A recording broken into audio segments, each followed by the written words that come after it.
and them actually being worth using. For sure. Because if you had all the same support gems, I feel like you just pick the one that does the most damage and you make it do the most damage, and that's the only skill you use. Yeah, and I mean, the great thing is now it's completely reasonable to have a skill in your character that you just use occasionally, right? Like every 5 minutes you might have a situation where you need to use that, and that's actually fine and completely reasonable. Yeah, so I'm playing a Grenader, and I would be like, okay, I should only use this grenade normally, is what I would be like in Path of Exile, because this is the best grenade, or maybe this one that does, like, interacts with it in some way, the obvious combo. But now I'm actually like, well, actually, there's a reason I could use those lightning ones to apply shock, because I have all these shock support gems that I'm not using anywhere else, because I'm using the damage and the LMP on my big damage dealers. I can put the shock things on there, and I can actually have a shock setup. I can incorporate that into my build. 100%. I can incorporate poison into my build to strip their armor and whatnot. And that maybe you only use that occasionally when you face something that's got heavy armor, you know? Yeah. But it's like, exactly. you know, it's like that kind of stuff I really want to be viable. And that situational stuff, I think, just makes the game way more interesting. It's really feeding into the flavor of the mercenary as like this like prepared kind of fighter who has all these tools at their disposal as well. Like, you're like, oh, I have this grenade for if I get into this situation, and this grenade for this one. It's so good. Yeah, nice. I love it. I've a couple of questions here. People definitely have been asking about like Vile skills and transfigured gems and stuff and like that. I feel like this sort of thing doesn't make sense at launch exactly. Yeah, because ultimately, if we were going to add something like that, it would make sense to add it just as another skill. So at this point, there's no real reason to do that. Like that kind of stuff comes in when we want to have a specific reward system somewhere that wants to be able to do that, and so we don't really need to do it right now.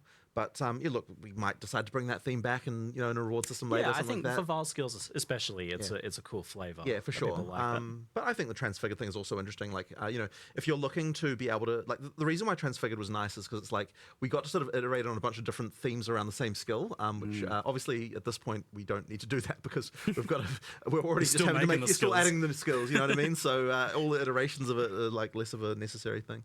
But yeah, I mean, I'm sure we'll be doing more stuff like that in the future. Like we absolutely will be. Do you know how many skills roughly you have / are going to end up with? I actually don't know the number off the top of my head, but what I will say is that we initially, I think, when we announced like what the full game would have, we said 240. And I'm pretty sure we're actually nearing that.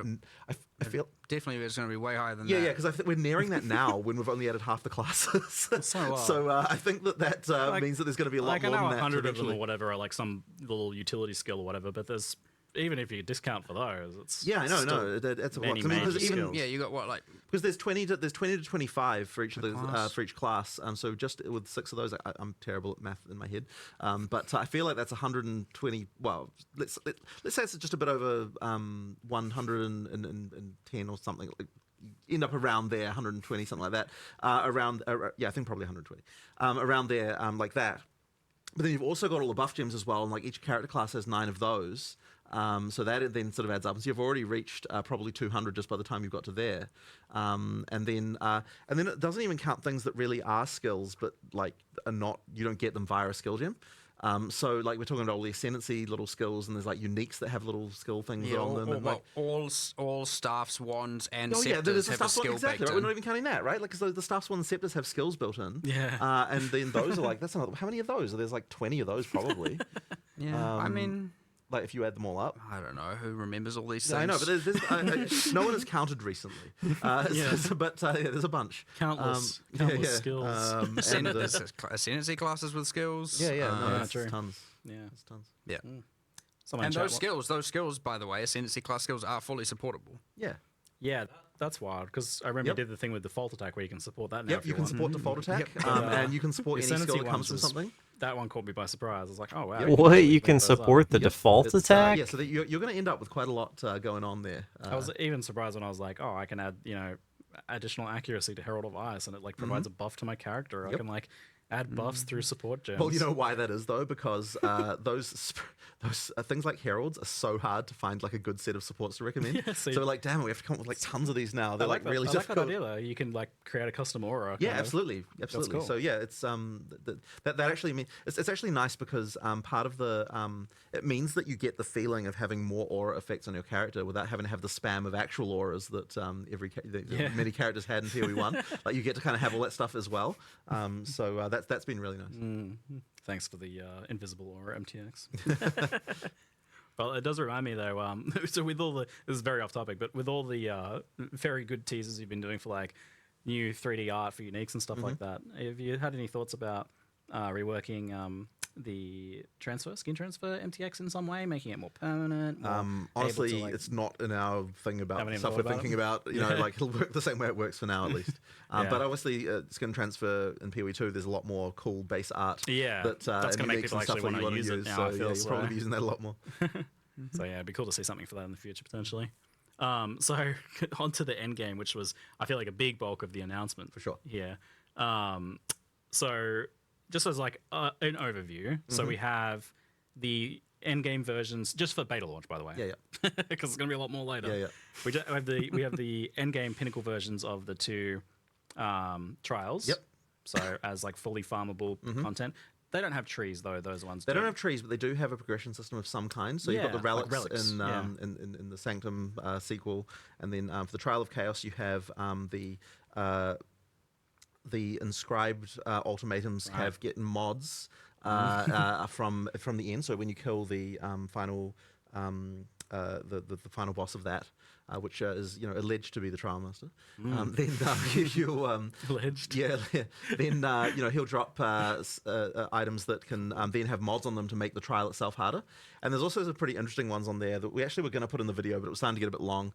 Which was that you've got the thing which where you've got the bets that you can make of like put up 13 exalts, and then you might get double that back if you're able to complete the thing. So those are some of the mods that can spawn on there, and as well as mods that make the actual trial harder as well. So there's things like that as well. So yeah, those two have those kind of like different outside the Atlas tree because they're not really part of the Atlas. Like you'll get keys for them while you're playing in game, but technically speaking, they're kind of like they scale to end game, but they're not like sort of part of the whole Atlas. Like play them there. Yeah, so they're their own distinct end game too. Like, exactly. So there'll be 3 roguelike dungeon things that will be Sure. like Or distinct I mean, end games. I wouldn't say 3 roguelike dungeons. I will say there will be 3 trials that have various mechanics that can be different. Yeah. But then of course you've got the 4 kind of what I guess would say sort of I don't know. We actually need a name for what are we calling the things that are icons on Because the they were Atlas. called leagues, but they're not really Yeah, leagues. it doesn't really make sense to call it a league exactly. That is what we call them internally. We just refer to them as like there are 4 leagues that you have that appear there. Doesn't really work anymore, does it? I don't have a good idea right now. Yeah, we'll need to come up with a we name for probably that. have actually named it. I just don't remember what it is. Right. And then you've got the kind of boss hunting kind of element as well. And then the kind of, I guess what you would say is the pinnacle of the kind of boss hunting thing is then, you've got the cities with the lieutenants and then the Uber Act bosses. And then above that, you have the pinnacle boss who we don't want to spoil. Although I did show you a little bit about it just in private before. But that one's going to be hard. Like I know you're cooking up some pretty difficult mechanics there. It's fun. That's the fun stuff. Yeah. Because now you don't need to worry about if people can't progress through. It's not a progression blocker. You can just kill them. Yeah. It's a progression blocker to difficulty to the higher difficulties though, because once you kill that, of course, then you get the increase of the difficulties, and then it's like, okay, now try it again, but way harder, and then there's four levels of difficulty for each of those for each end game system like that. So yeah, like apart from the trials, the end game trials, everything has like its own distinct passive tree, and Sorry, guys. This progression is through them is also by doing them. Yes, exactly. Yeah. So we really wanted to prevent the situation where you feel like you allocate This is the points stream for a certain buffering. content, and then you feel like you can't do the other content because you're kind of wasting the points that you've got. Yeah, the lock-in. And we kind of band-aided that in PoE 1 by adding multiple Atlas trees as a way. But I think the solution is much better, where effectively you can progress all of them, and you can either do like just all on one for a while, or you can just like do each of them as you come to them, and just add them kind of piecemeal. But either way, however you want to do it, you can make progress on your character. Well, I should say in your league for all of those, because the progress and all that stuff is of course for the whole league, not just for a single character. Yeah, and previously we used the Atlas tree, I would say very much so, to make sure that we were doing the type of content that we wanted to do. Yeah, so now it's not so much about finding the content, because that's what the tablets are for. Yeah. Now it's more about improving your ability to sustain effectively. Like you're going to want to have those points to sort of get sustainability for the next level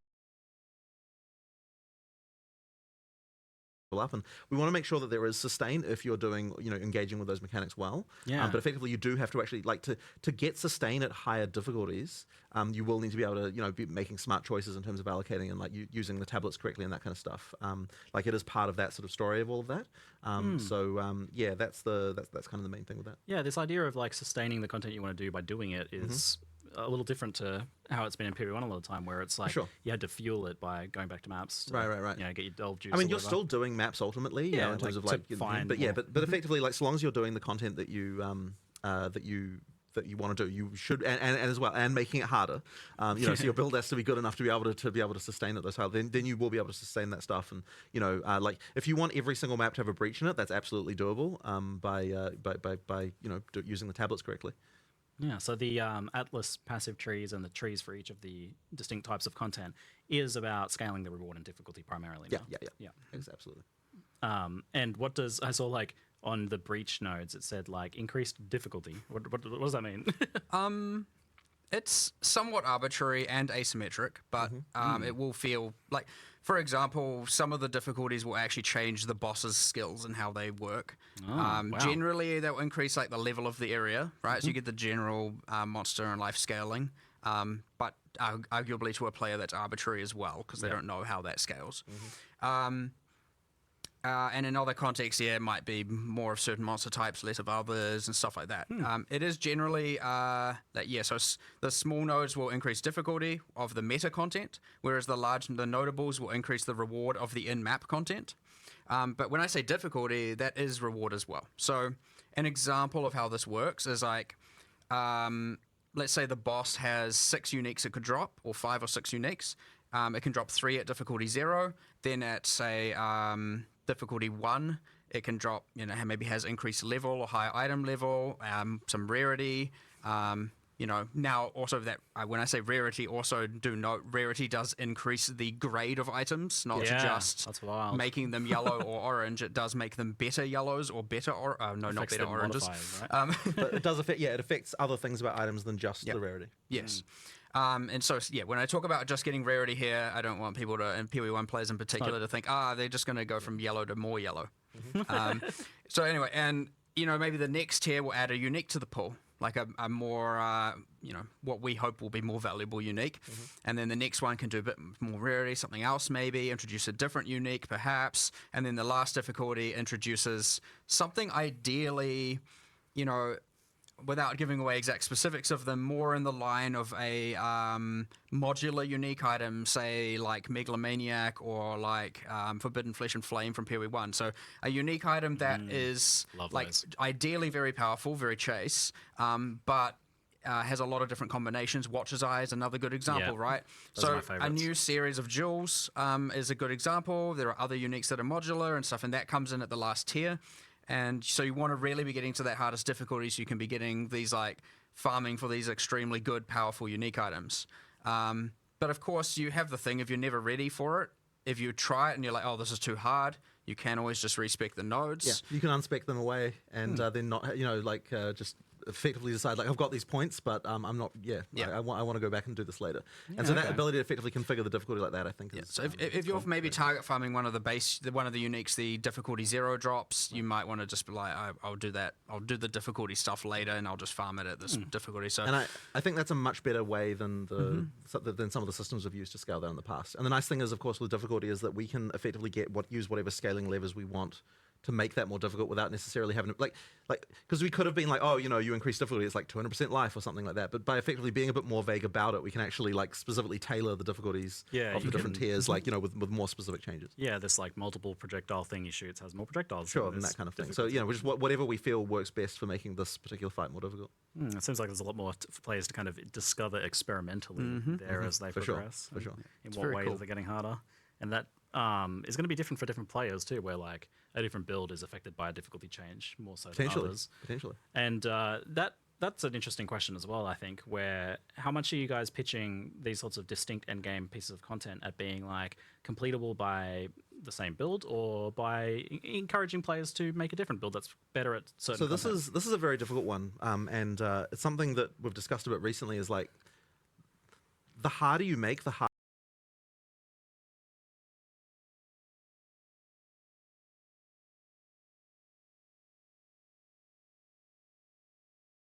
hardest content, the less builds will be considered viable by the players because effectively, like, a build's only viable if it can defeat, like, the pinnacle boss at difficulty 4. Like, that will be kind of the general perception. So we have to be really, like, I actually don't know necessarily what the right answer here is. Yeah. Like, we have the ability. I mean, maybe you feel like you do, but I don't think you do. I wouldn't say I'm 100% confident on it, but Right. I'll have a go at it. Look, there's going to be iteration here because what we'll see is, like, if we find that, like, there's only, like, some particularly abusive, like, only the most abusive stuff is possibly able to defeat the hardest content, that we might have to dial it back a bit. Yeah. But it's going to be a bit of experimentation, and it's very hard at this point to be able to pitch that because we don't have the crazy history. PoE does not have the history of PoE 1 to be able to, to know kind of what is the right life value to have on a difficulty 4 pinnacle boss. Like, how do we even know that at this point, really, without, That being said, though, like, the bosses are a lot more skill-based and tactical, right? Like, at the end of the day, the gear is, to some degree, necessary because no one can really make no mistake for some amount of time. So you do have that thing, and you do need to mitigate certain things. But, like, a lot of these are, like, very dodge roll tactical, or using certain skills or mitigation tactics or whatever. There's heaps of different things to bypass the things that make them hard, for sure. But I would say it is very much a lot of skill is involved, especially when it comes to some of these with dodge rolling. Like, I'm trying to emphasize that quite a bit. Or blocking, if you want to do a different way about it. Not to say you must block, but yes, dodge roll is a pretty key mechanic here, and I'd say we're certainly upping the emphasis on using it well as you get into these higher tiers. But gear is always a way, and combinations of uniques and passive tree and builds is always a way to go, I'm not good at dodge rolling, I'm going to gear around that skill check and become strong enough to defeat the boss. Or another skill, like some sort of skill that helps you block, or shield block, using skills in the mix is fine, But I would say pretty generally you can take, I'd say, any decent character, you get you gear up all the way, and as long as you're good enough, that is a way to defeat them. I would say there's no real hard requirement on doing something crazy niche or out there or complicated. You're certainly not going the route of, like, this boss is fire immune or something. Oh, no. Thanks. No. We've been through that already. Yeah. Excellent. So this very cute atlas, this infinitely expanding civilization map-esque atlas, which I know you're particularly fond of, Jonathan. Yep. What's kind of the idea here? Like, is the layout the same for everyone? Is it the same across the league? So it's the Procedurally same for all generated? your characters in the league, but the layout is different for everyone. It is random. Okay. So you're gonna have to find stuff. Like, it works like Delve in this respect, which is obviously a league that I was particularly a fan of. Yeah. I'm just a really what I really wanted is I wanted a feeling of exploration in the Atlas, and it's something that we sort of tried to do with the Atlas and PoE 1, with that feeling of kind of, having the connected areas and exploring, but it didn't feel like exploration in quite the same way that this does. Yeah. That's a feeling I loved, and it's one of the reasons I love Delve. So that's, kind of where this was coming from. And at the same time, it's sort of solving various other problems that we've always had where, one of the things that's really cool to do is to be able to have things like, okay, like in this area, you've got like this item drops and like that kind of thing. Like, I guess in PoE 1 you had div cards, but yet there was always a problem where if you have differences between in-game areas in a system that works like PoE 1 does, then effectively that's the only map people, like whatever the best map is, that's the one everyone will run like continuously forever. Yep. So effectively, we wanted to try and make sure that you actually like had an experience that had more variety while still retaining the whole, like, I get to play the content that I want. So ideally with the Atlas we kind of get that we've got in PoE 2, we get to kind of have both of the best of both worlds. We get to make sure that there is some variety. You feel like you're exploring, but because once you've run a map, that's run, and now you have to move on and do it and find another one. It's not just like just play one map again and again and again. But yet the content can be added to it. You can do things if you like the particular maps, because there are biomes and you can see them from far away. You can be like, okay, I know there's a particular desert map that's great, so I'm going to go for deserts, and that's fine. You can do that kind of thing. So like you've both got controllability, but also the ability for us to kind of make more variants. You get a lot more very high satisfying spikes. Yeah. Where, like, for example, you get more variables where you just have, okay, there are like 4 towers, really. You've got a good tower cluster, and you've got really good maps in that range. So, like, there are maps. So, in Path of Exile 1, for example, the range is effectively, say, how do I quantify this? Like, say, 350 monsters up to 700 monsters. Yeah. Whereas the range here is like 300 monsters up to like 1,500 monsters. You know, much more drastic range. Now those numbers are arbitrary, but it is approximately the representation of the range. Obviously, you then modify it and add more to it and all of that. So you will have some maps that are like extremely good with Delirium, and some maps that are like way better with something more like Breach. Yeah. Because Delirium enhances the monsters of the map, whereas Breach entirely adds the monsters. And you will even have things where there are maps that are like way more magic monsters, way more rare monsters. And so you probably want that with, you know, pick your league of your choosing and whatnot. You have all these variables that are at play, and so you'll all of a sudden find a really good set of towers with some really good maps and radius, and then you'll get really good tablet modifiers, and then you'll get really good maps with really good prefixes, and you want to just combine all of this and you obviously instill them all, and you corrupt them all. And there's the corruption influence. We didn't show that, and so did we? then there's the corruption influence on them. And it's like, Yeah. okay, like... It is possible for there on one map to be many mechanics stacked to the point of craziness. So it sounds like the juicing is definitely there. Well, yeah, I mean that's important, right? I mean, like that's part of the Pee-wee experience. But, yeah, for 100%. But how much control do you have as a player though over min-maxing your just exploration of the Atlas map? So effectively, can you do better in some way? So effectively, what you're going to want to do is the towers are where you go to like see areas around, and then there's the structure of the connections is quite open. So like you can beeline for things pretty well. Yeah. Like if you you can certainly see a lot more maps than what you play, if you know what I mean. Yeah. So because of that, like choosing what you want is easy to do. And you can kind of see the towers in the fog. Yeah, so you can see the towers in the fog from a distance, which means that you know, like a lot of the time it's like go to a tower, you'll see some maps you want to play, you go play those, then it's like the next tower is just a few other maps away. Go to that tower, see the next area, and so on. I'm guessing that's like a certain range out you can see. Yeah, into exactly. the fog of war. The fog kind of in 3D kind of the fog's actually a 3D thing, and it rises slowly as you get away from where the thing is. So that's how you kind of get the towers to. Cool.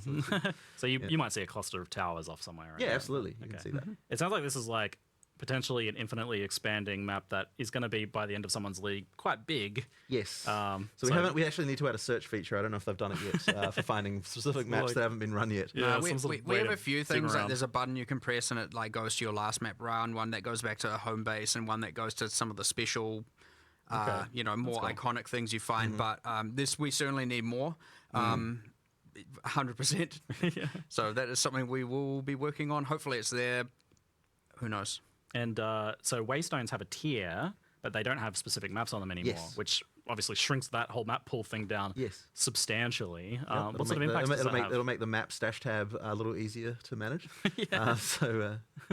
Yeah, so have you thought about like what sort of, I don't know, economic consequences that have for like how players progress through maps? Is it easier to do when you don't have to collect all of these individual maps to get the completion bonuses and stuff like we do currently? Like we have that whole hunting down over 100 maps to get completion for. That's now you're hunting, you're hunting certain valuable maps, you're hunting towers, you're hunting content, you're hunting, the warlord, the faction leaders to get the pinnacle. Yeah. You're hunting unique maps, a very different thing for sure, as opposed to, and then the item is all about, I've just got a key, I just want good modifiers. There's not really all that whole other variable to it. So there's still a lot of interesting choice and access, but we've taken it from the item and put it on the actual world map.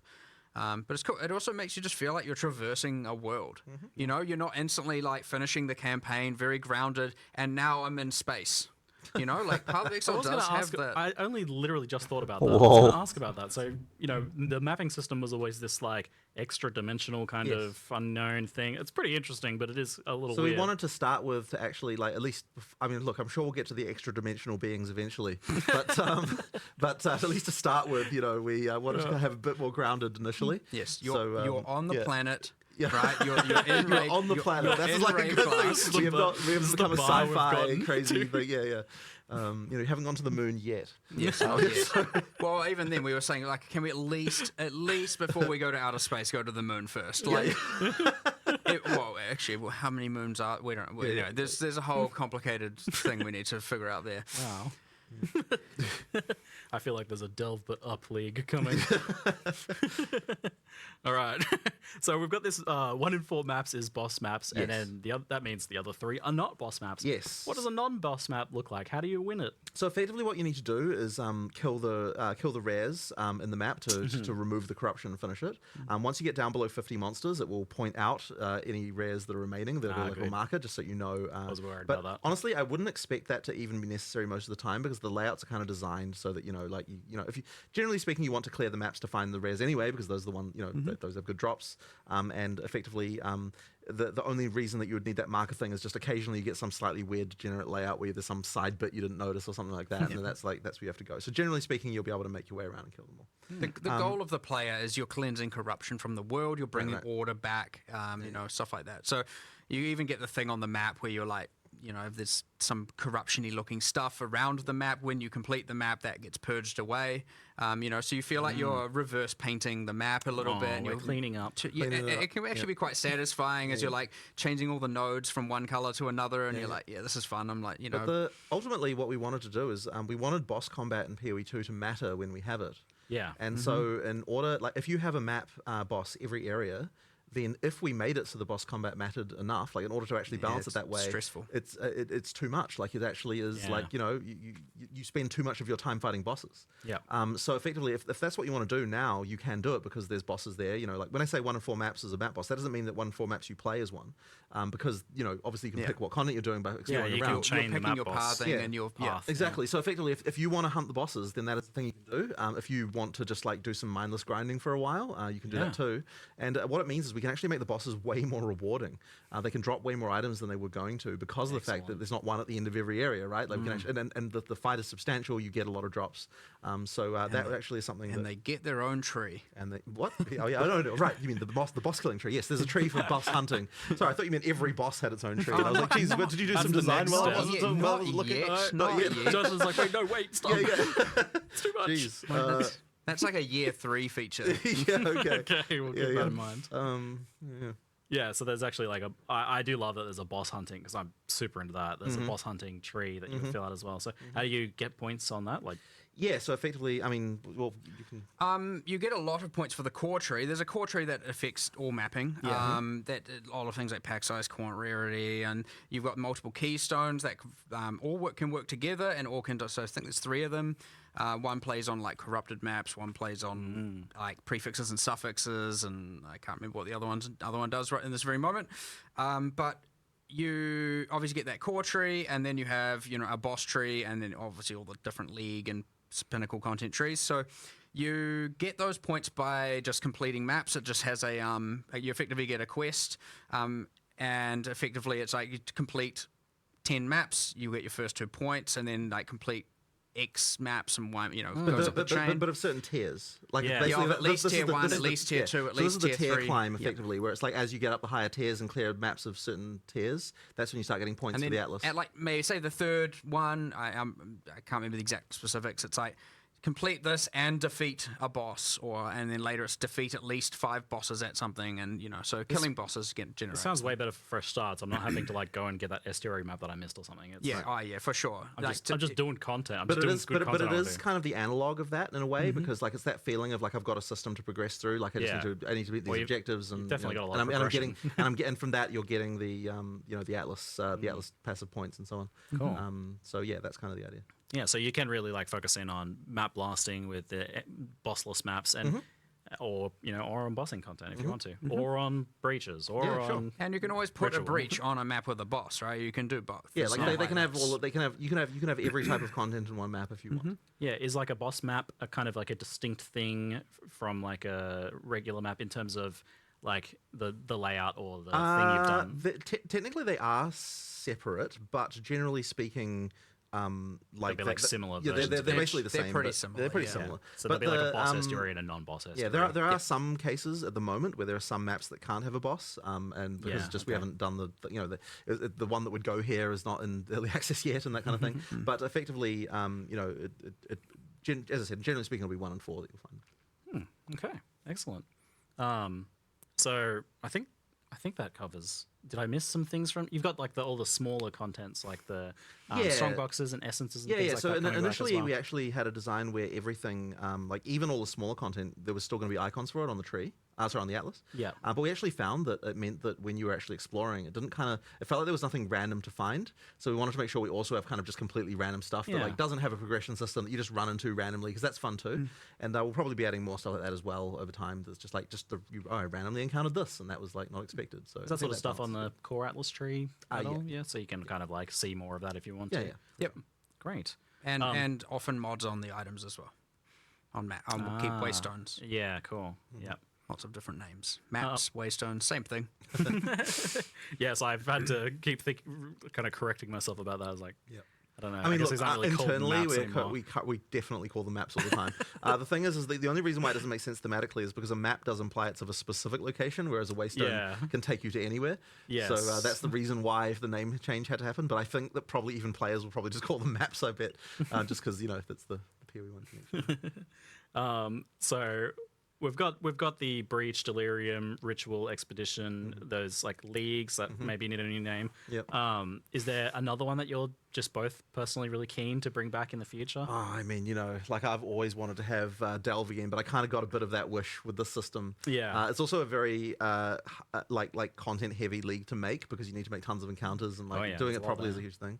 But I mean, look, I love Incursion as well. It's one of my favorites. Like I'm keen for that. I don't know if there's anything other than that you're really keen for. There's a lot, especially because there's a lot we can do with all this new art, new monsters, right? Like, for example, if you just take Legion had all those 5 civilizations. We've now got an entire new array of Vile monsters, Vile bosses, etc. that we can use as a baseline. We've got way better consistent direction on what's going on there, heaps of stuff, new animation, and the capacities are just like out of control. But then you've got Incursion, we've got awesome Vile artwork we can use there and make that all awesome and nice. New corruption mechanics that we can extrapolate on. You don't want to have a roof as the boss anymore? Nah, we're not just gonna have a floating roof. The Omnitex is just a Oh man, that's good. That's good. With the theme of vacuum cleaners. Look, Standing and then the mistakes were Roomba. made. Now we have a floating roof. That's a world where Minimum you had vacuum super cleaners? uniques with 1 or 2 skills. Yeah. Right? There's only so much you can do with a floating roof. So anyway, and then I don't know, even like Bestiary coming back with something, because we've got all these awesome bosses, way grander in scale, and you can do these more grand hunts for them, as opposed to just like, so I'm like good in a in this. city and there's a rare spider, You can just get way more epic and way more involved and with all the new art and so much stuff to like. A bestiary too that's like hunting big beasts and preparing for them and tracking them. That'd be pretty cool. Exactly. I'd definitely take some mercenary action to that. It'd be a good fit, I feel. All right. Well, there's lots for us to look forward to there. You have some kind of like penned already for adding to the beta. I mean, all plans can change, but there are absolutely. I mean, look, that we've done things like commissioning art assets and so on. Like we've got So there's stuff coming there's already. stuff coming along. It's just Wow. a question of like when we actually get That's there, committed. what's it going to look like? Yep. All right. Let's talk about crafting a little bit, because you've done a lot there, and it's pretty fundamental to the game, I think. So what's the core of what you're trying to do with crafting in Path of Exile 2 compared to Path of Exile 1? Kind of noting that you've really kind of stepped back from the idea of like reforging an item many times or scouring it. So we really want to make it so that you're finding crafting items all the time. You're using those crafting items way more often than you were in PoE 1. Yeah. That you're like the game of like picking something up, like seeing what I could modify it to, like, then actually equipping those items is just happening way more often. And there's so many subtle changes around this, like in terms of just like the way that the base mods scale and items and the like things like that, like all the stuff to kind of make it so that as you find new base types and new things, like you've got a reason to craft them. Part of that is making sure that you've got enough of that currency. It actually took us a long time to even get comfortable with the idea of making something like an Exalt drop that often, because there's just this thing in your cemented in your mind of like this is rare, right? Like it's an Exalt, how can it possibly drop like multiple times in Act 1? Like it just seems crazy. But with the way like removing scouring affected so much of the way that we can craft. Like I know that you noted earlier that you can. There's so many more things you're allowed to craft now that you weren't allowed you can to craft before. relics, which yes, were and the reason uncraftable. why that's allowed is because without scouring, like those crafts become one-time things, which means that it's actually okay to allow for that stuff. And I think that's opened up a huge amount of stuff. You know, there's so many more types that can It be adds crafted. so much more value to the dropped item Exactly, as well. exactly. So that stuff has just, I think, opened up a huge amount there.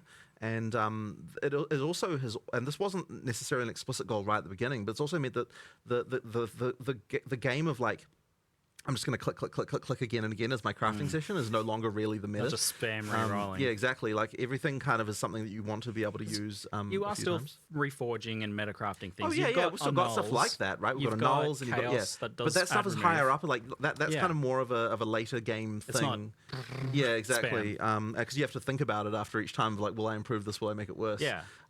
So there's stuff to do there, and like like the metacrafting that omens can do. Yeah. Is also very interesting. Like there's some pretty powerful stuff there. But once again, we introduced that stuff later on, and so effectively we want to I guess for lack of a better word, democratize crafting at early levels. Like make sure that everyone's able to do that stuff, while having the more advanced stuff be kind of a little bit later. We certainly had a goal at one point where I was like, we're talking with Rishi, and I'm like, if every single time we're doing alpha wipes or getting the stuff to play, I am like, if I am not seeing and hearing about people using exalts during Act 1, then we have failed, and we need to drop more of them. And so we ended up, like, I would say honestly, in the last month, we have like over like 8 to 10 times the amount of currency dropping, you know, and there's the cool things about it as well, which are the subtle things, like a boss is way more likely to drop the higher tier currencies and stuff, because again, rarity affects that rarity as well matters, yeah. now. So you're like way more incentivized to go and kill bosses to get them, and there's heaps of awesome stuff around there. But we're actually now finding people are exalting gear during the campaign, throwing it on weapons and building weapons from scratch that you find are very good. Transmute, Org, Regal, Exalt. That process is like... Transmute, Org, Regal, Exalt is like a thing that you're doing often. Yeah. And like enjoy, and when you find good bases and you do stuff with that. I can speak to that experience. So I've played probably 6-ish hours. I'm most of the way through Act 2 on my mercenary, and I've found maybe 6 or 7 exalts. I took a ring from like a 1 blue stat ring that had a nice roll, maybe a nice life roll or something, and crafted it up to 6 property rare. And I crafted a crossbow that I found with good sockets that had a good damage roll in it, and I took that to 6 properties with multiple damage mods. And I'm like, each time that power was going up, and so I was doing that. It feels good. I felt like the bottleneck was Regals, which was actually kind of interesting because I don't know if that's intentional or just luck, because I did really have to think about which blue items were good enough to take to a rare, Yep. so that I could then put my exalts on them. So you get more of those by disenchanting rares. Yeah, they so are effectively- farmable. So they are farmable, which Yeah. is completely intentional. Yeah. We want to make sure that like if you don't have enough of those, like so generally speaking, it's like you're going to want to keep like I feel like once you get like more than like 5 or 6 transmutes, then you stop disenchanting blues and start Yes. selling them instead. Yep. And the same thing That's can be right. true also for Regals, where it's like, okay, once you've got more than a certain amount, then you're like, okay, I can stop having to disenchant the stuff and kind of switch over. But the nice thing is like when you don't have enough, there is a way to get them, which I think is really important. And the same is true with the socket currency as well, where it's like, when you don't have enough, you can start salvaging. I know you were telling me you were buying stuff from the vendor with sockets in order to I salvage surprised it. them with my my methods, my And, degenerate ways. So that stuff, it's just really nice to have for people to have the ability to, to get that stuff when they need it. And so it's nice that like all that really basic stuff of just like getting items to better tiers and is now way easier to get. And that solved a problem that we had through quite a lot of the betas, where people were saying they didn't feel like they had enough control, like they didn't feel like they had a way to advance their character Yes. when they needed to be able to solve specific problems. And I think the socket thing really has helped a lot with that now, because now we have a way finally to be like, okay, if I need a bunch of fire resist, there is a way to get that, and I've got the tools to do it, and I've got items I can use to do this stuff. So that has helped a huge amount, I think, of solving those like issues that come up with your character. And this is to confirm how you've solved bench crafting. The question of So that. we went through so many iterations of bench stuff. It was like a huge thing. We implemented tons of UI. Like there was tons of wasted time there implementing crafting bench things. The problem that we had was that the systems that we were making, it's like we could balance them in the ways the players were happy with, and then the designers were very unhappy, or we could balance them the way the designers were happy with and the players were unhappy. And it's like when you've got a system where like you're fighting the players for how the balance should be, like you can tell that means you have a system that is bad. But I think we were very I myself honestly was too slow to recognize the fact that a complete overhaul was needed. Then at some point the socket stuff originally came from the Varlorb, like it was designed there.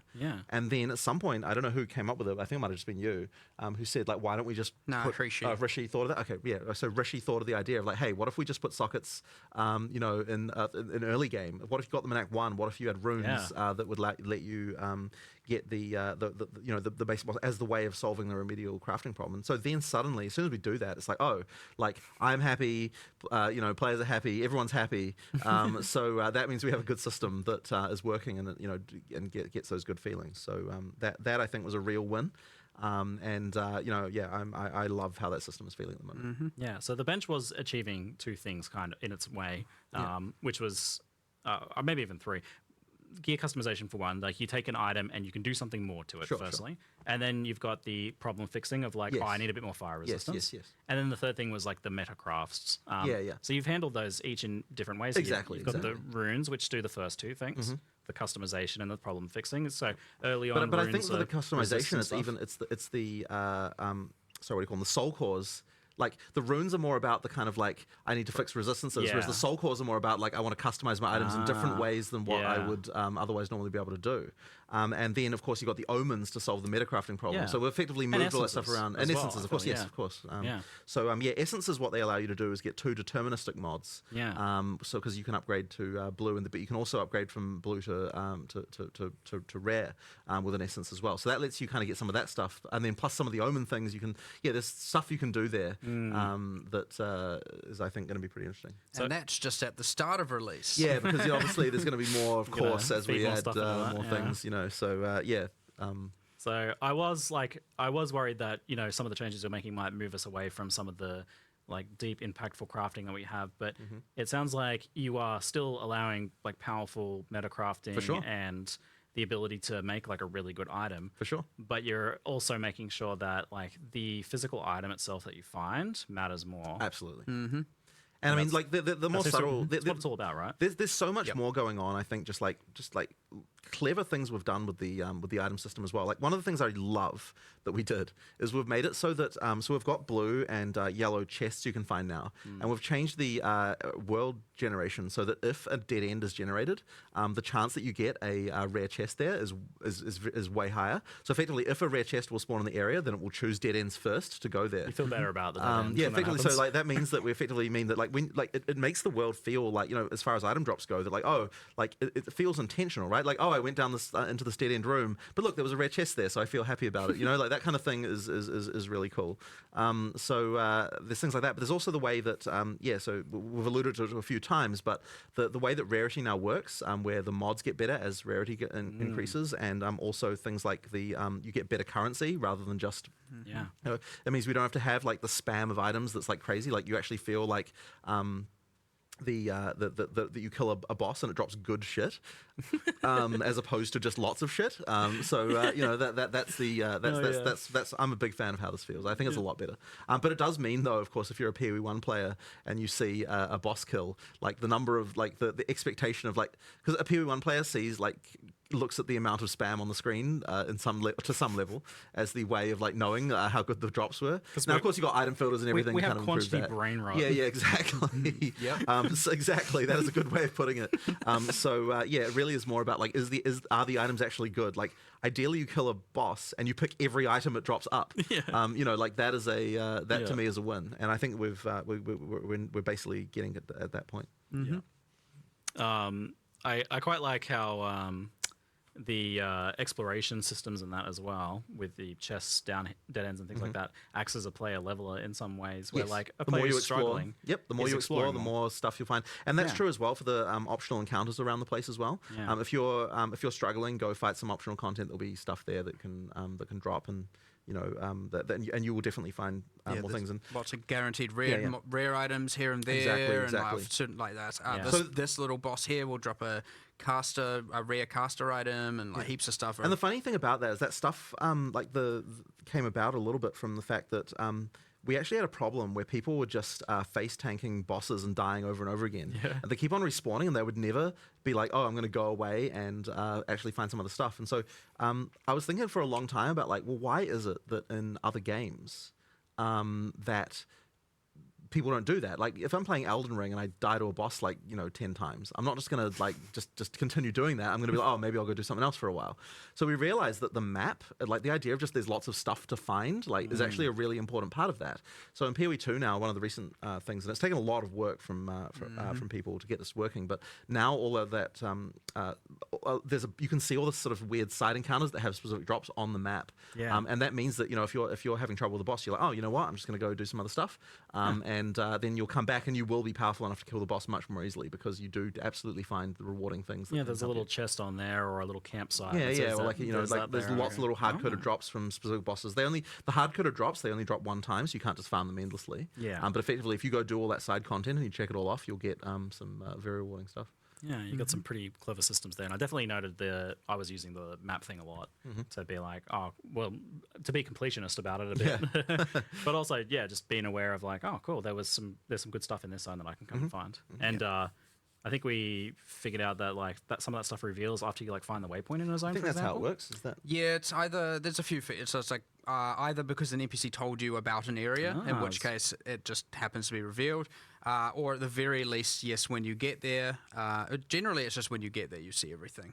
But yeah, there's a few different conditions that will reveal everything. It kind of depends. Like a lot of people just click through the dialogue, so they'll never know the NPC told them, but they maybe did. I was checking my map kind of like when I went into a zone, and then maybe afterwards to see if there was anything. But like you I never missed. get to an area and don't see some unless they are like very obviously hidden intentional secrets that There's nearly they something might everywhere. they might be there, they might not. Yes, be. I found That's- half of your key for your secret quest. Oh yeah, don't worry about that. So pivoting into economy and trading, the exchange from Path of Exile's one experiment recently, we got a chance to actually try that live in the field, and it seems from the player's perspective it was a smash hit. Yeah, definitely for us as well. Yeah, like, okay. solved a lot. Like Great. we're 100% on board with that.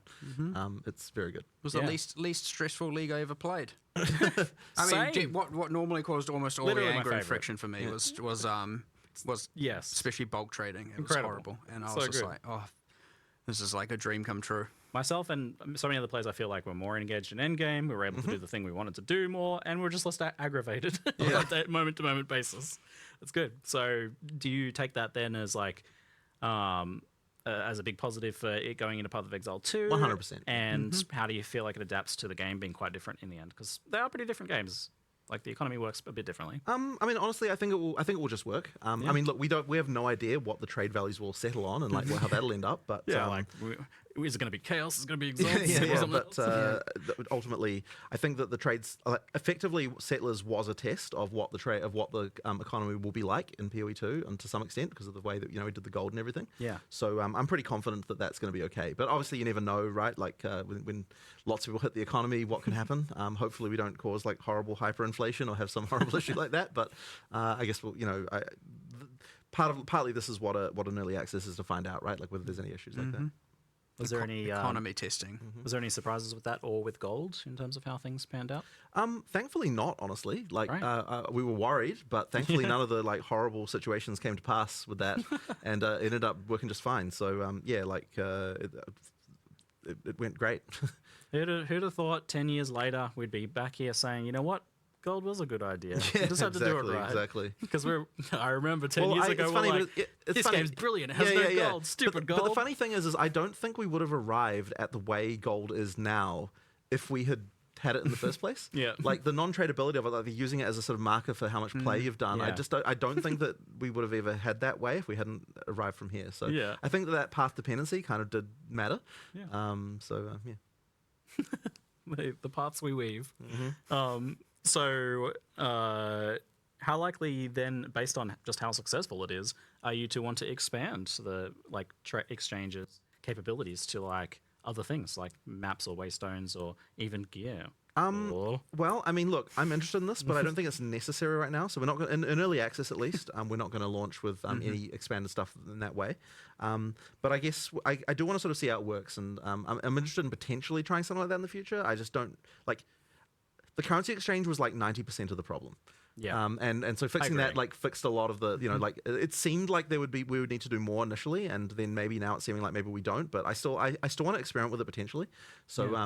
I'm interested to see how it goes. But the currency exchange definitely helped a vast amount. Those of were it. the annoying trains. Yeah, most they of were the for time. sure. They were. Yeah. Yep, definitely. Great. So we've had some. So this is a tricky question to answer, especially if we could just scroll down. Okay. Yeah. So what are you aiming for in terms of Path of Exile 2's kind of like personal player economy and progression?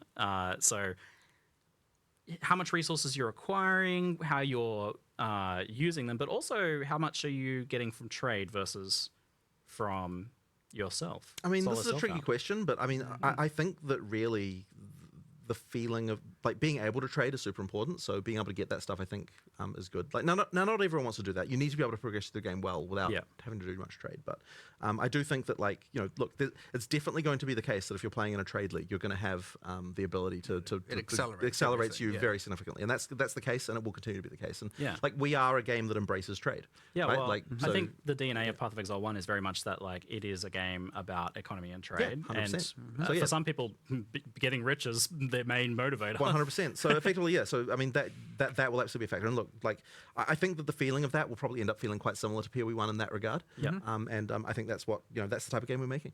Yeah. Do you think it's that said though? Do you think it is in some ways better for a solo self-found sort of experience? I mean, I simply because, again, as we talked about, we're dropping a lot more currency that we expect you to use on Right, gear, exactly. as opposed Yeah. to save till end game for Exactly. one, and then by end game, like we don't have Kirak mods costing, that kind of stuff that all costs chaos, and you don't have like the meta mods costing divines and all that, right? They're all different items. You're like, I want meta mod crafting. There's a ritual. I'm know gonna where go to get them it, as well. right? So you're not just like having to, I'm blocked behind this thing because I need so many divines and I can't get that because I'm solo self-found, and farming divines is not exactly, beyond trivial.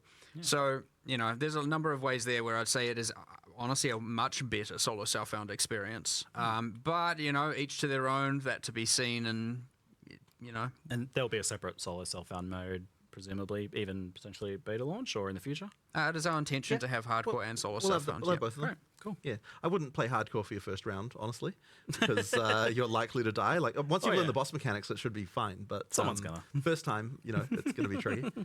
Couch co-op hardcore, and you get to see your friend die right next to you. That's the true dream. Actually, And you're like, actually, hang on, wait. In couch co-op hardcore, do we still lock the camera so you can't walk away from your friend? No, we put you back You to put you solo. back to Yeah, solo. yeah, Okay, yeah, great, that's good. That's good. Good to know.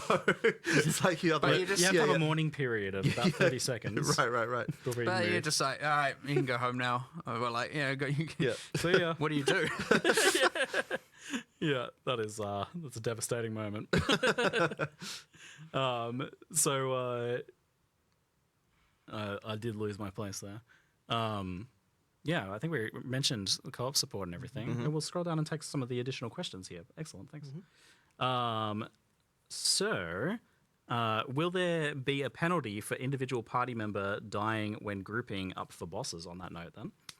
It seems weird that the boss straight up resets when playing solo, but when playing in a group, nothing happens if a party member dies. So tell us about the rules. Yeah, now how that we does that have, because work? I know you've changed them recently. Yeah, so, well, bosses are obviously harder for having more people. Yep. Less crowd controls, things like obviously more life. And I'm not just saying double life, more than double life, right? It does get more than twice as hard, or more than in players as hard.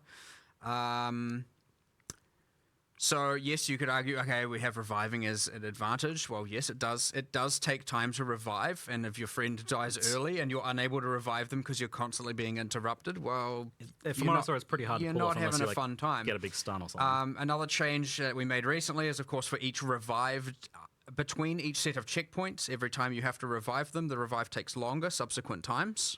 So that's important because it just means that if you're like, you can't revive spam anymore because it's going Yeah. to take longer Yeah. and longer each time. But then when you go to a checkpoint, that resets. So like you're back to normal Now, again. So in in-game maps, you cannot revive each other. Death is a consequence. Yeah. I was And going to then- ask actually about like endgame maps and what is the rule for dying in a game? Is it one portal deal now, not 6 portals? Well, you still have 6 portals, so you can have your party members, but death. And you can leave and come back as Yeah, long yeah. as you don't die. Okay. So you can take items out, but a death will end that map for you. Yeah. And to remind people, the if you like log out or the server crashes or something like, not that that's going to happen, then the game pauses. So when you boot the game back up and log back in, you'll be still in your map, right? And also, even we've also now have it so that if you just Alt F4 the game at a random time, you'll actually, even if you come back like the next day. Because for example, you might have rage quit. You will appear back at the checkpoint you were at. So if you are like fighting a boss, you die a bunch of times. You're like, crap. Alt F4. You come back, you're going to be right there at the boss checkpoint again. That part is campaign specific because there are no checkpoints in maps. Yeah, non-maps. But in for the campaign though, and that honestly has helped a lot. Like there were so many. I think it really did cause new players to have problems in PoE1 where they felt like they just lost track of where the hell they even were when they came back after a session. If like they might have not got waypoints for certain times or things like that. Like you now can't have the situation where you log back in and you're like, I forgot like 3 waypoints in a row and now I'm like freaking miles away from where I was, which I think happened to new players fairly frequently. I'm glad in a world where everyone's becoming a Souls-like that you guys didn't do the running back to the boss segment of gameplay, and you just kind of jump back in, and have another crack. So effectively, like that's nice to just have the save checkpoints to your character, which I think is a nice one. Were there any other mechanics around there? Reviving? Well, obviously in hardcore, you're dead. That's the drill. It's irrelevant at that point. So your maps almost embraces a kind of semi-hardcore mentality there, where there is actual cost. Like we went through so many iterations here, where it's like, okay, like the moment that you have to spend something of economic value to do the attempt, hence a map item, and especially if it's got breaches and all this content that's coming from precursor tablets, all of this stuff is worth stuff. So you all of a sudden have heaps of stuff on the line, and then you don't want to be in a position where you're like, I need to bring in some people to do this because I'm not going to risk that value. So that's why we just were like in maps, no reviving. It's just like, yeah, sure. You still can always bring in any context someone way more powerful than you to carry things, right? That's the benefit of multiplayer.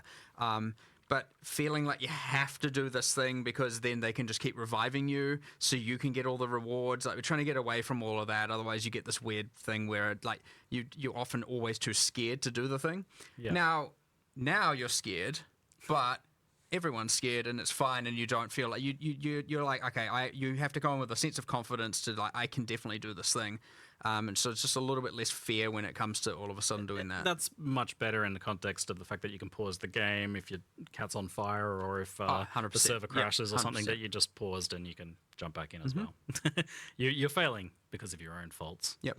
Now, it's worth noting in multiplayer, we do have a thing, of course, with respawn at checkpoints as an option. So if a player dies and you don't want to die, you don't want to finish the fight out, you can both choose to respawn at checkpoint, and then it will just create a new instance. Cool. You don't have to die to do it, and you don't have to log out and do any shenanigans like that. You can just press escape, hit respawn at checkpoint. It'll ask other players to confirm, and then it moves you all to the new area. Cool, excellent.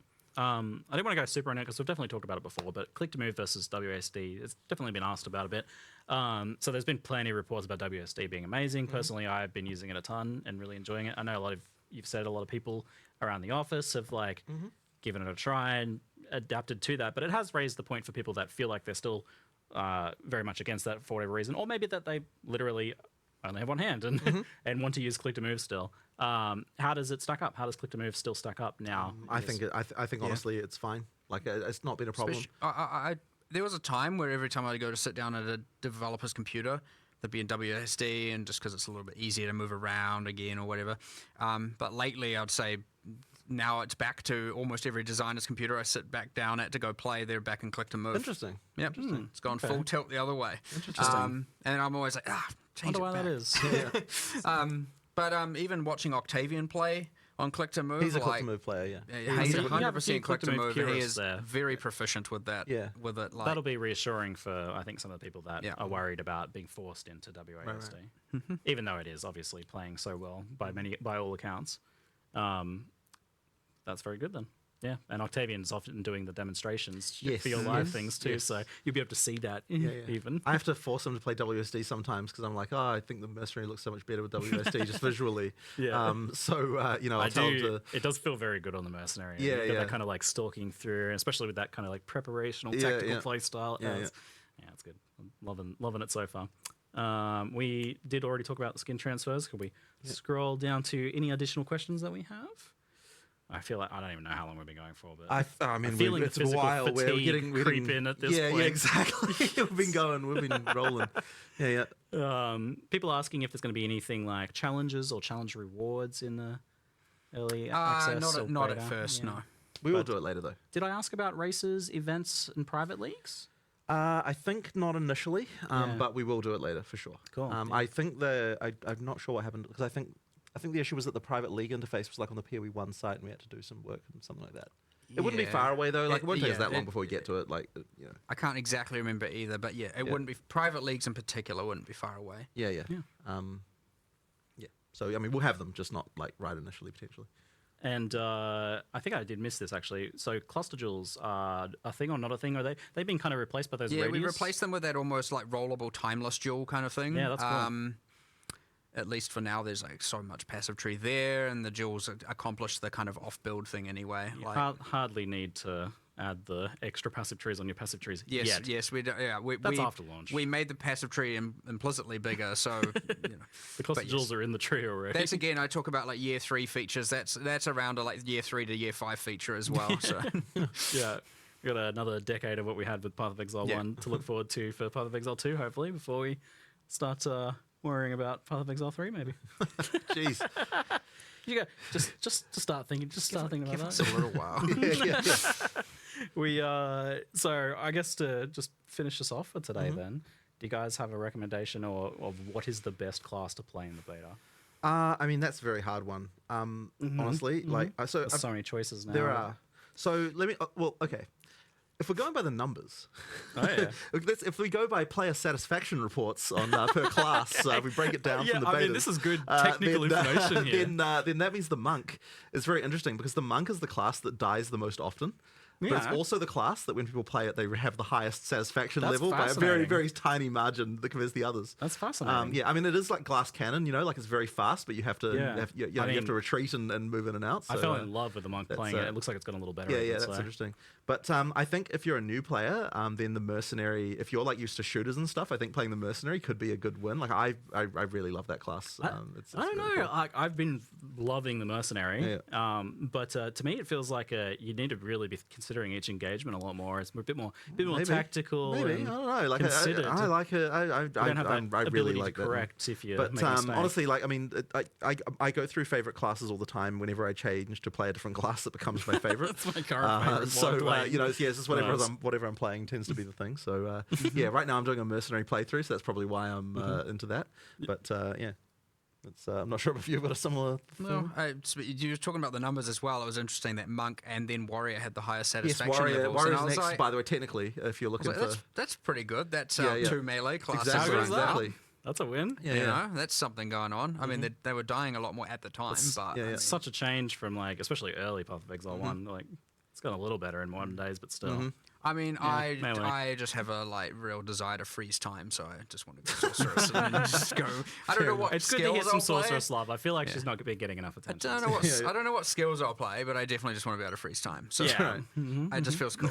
All right. So you could be playing a crossbow build anyway. Yeah, I might be a crossbow time freezer. I don't know. We'll see what's going on. Yeah, all right. I noted. I liked that. I noted that our mercenaries were very different as well. I was playing full grenader. You were. I was doing combo. the freeze Yeah. freeze shotgun. Yeah, very cool. Yeah. I know what.